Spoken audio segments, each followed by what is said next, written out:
December 25th, 2025, Christmas morning in Nigeria. While families gathered for Christmas celebrations, the United States of America launched a military strike. 2 ISIS camps, dozens of terrorists killed, and a message sent that nobody expected. President Trump didn't wait, didn't hesitate, and posted this to social media. Lots of dead terrorists. Merry Christmas. Merry Christmas.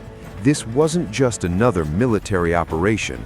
This is the third front in what's becoming Trump's expanding global war posture.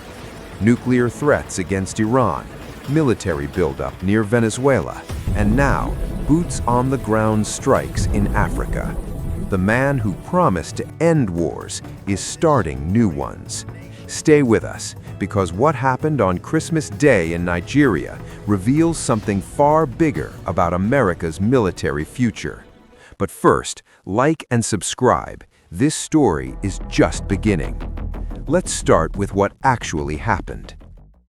On December 25, 2025, United States naval vessels in the Atlantic Ocean fired Tomahawk cruise missiles. Their target, 2 ISIS training camps in Sokoto State, northwestern Nigeria. The strikes were surgical, precise, devastating. According to Pentagon sources, the operation eliminated key ISIS leaders and destroyed weapons stockpiles.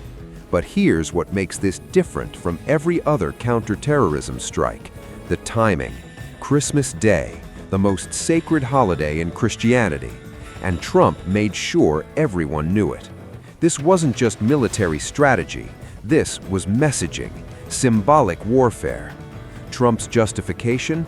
Protecting Christians. Nigeria has faced brutal terrorist attacks for years.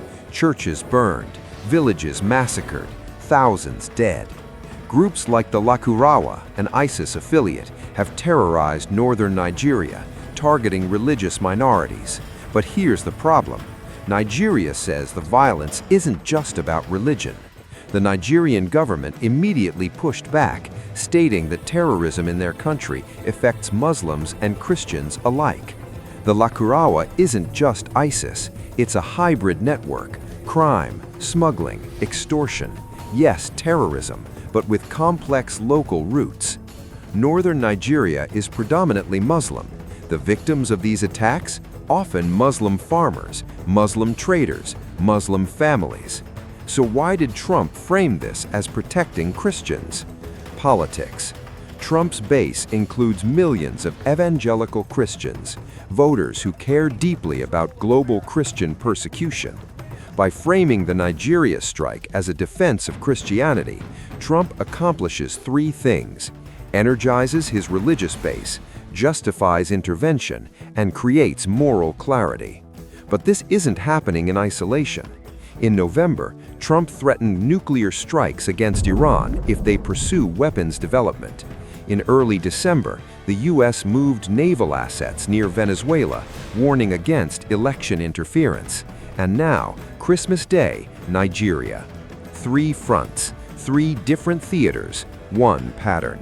Trump is not withdrawing from the world. He's expanding America's military footprint. This is the same man who promised to end endless wars, who criticized Bush for Iraq, Obama for Libya, Biden for Afghanistan. And now he's opening new fronts. So what's actually happening here? The answer lies in understanding Trump's military doctrine. Traditional U.S. interventions involved long occupations, nation-building, decades-long commitments. Iraq, Afghanistan, trillions spent, thousands dead, questionable results. Trump's approach is different. Surgical strikes, no ground troops, get in, hit hard, get out. Think of it as military Uber. You order the strike, it arrives, mission complete, no long-term commitment. A Tomahawk missile costs about $2 million. A ground invasion costs billions, plus soldiers' lives, plus decades of occupation. From Trump's perspective, this is the good deal. But Nigeria isn't just another target on a map. 200 million people, Africa's largest economy, massive oil reserves, and increasingly a battleground for global influence. China has poured billions into African infrastructure. Russia's Wagner Group operates across the continent. America is losing ground. In recent years, multiple African nations have kicked out U.S. forces, choosing Russian security contractors or Chinese investment instead. The Christmas Day strike? It's not just about terrorism. It's America reminding Africa, we're still here, we still matter, and we can strike anywhere, anytime. But there's a massive problem with this approach. Nigeria didn't ask for this. In fact, Nigerian government publicly disputed Trump's characterization of the violence, and many Nigerians see this as another example of Western intervention without consultation. The optics are terrible. A Western power launching strikes in Africa on Christmas while claiming to protect Christians. It feeds every narrative about American imperialism. And here's the deeper problem. Military strikes don't solve the root causes. The Lakurawa exists because of poverty, weak governance, corruption, lack of economic opportunity. You can destroy a terrorist camp, but if the conditions that created it remain, new camps will appear. So what does this mean for the future? The Nigeria strike establishes a precedent.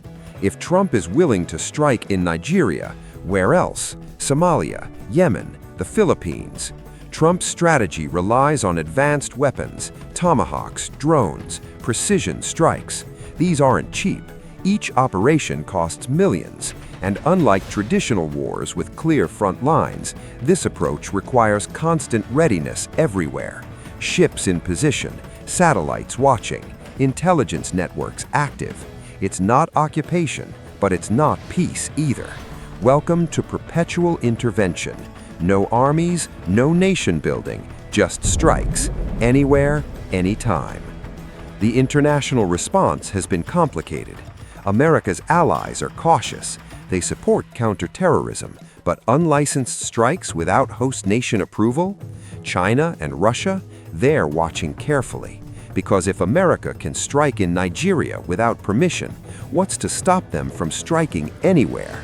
Does this precedent apply to Chinese assets in Africa, to Russian operations? Every action sets a standard, and standards can be used against you. As for ISIS in Nigeria, they're not going away. If anything, a U.S. strike might help their recruiting. Nothing radicalizes young men faster than foreign missiles landing in their homeland. Strike, retaliation, counterstrike, revenge. The cycle continues. The real solution, supporting Nigerian security forces, addressing governance, creating economic alternatives. But that's slow, expensive, complex, and it doesn't make for good Christmas messaging. So here's what we learned from Christmas Day 2025. Trump's foreign policy is neither isolationist nor traditional interventionist. It's something new, surgical, symbolic, strategic. Strike hard, get out, repeat. Iran, Venezuela, Nigeria. 3 different continents, 3 different justifications, but one underlying message. American military power can reach anywhere on Earth, and will. The question isn't whether there will be more strikes, it's where and when, because the Nigeria precedent changes everything.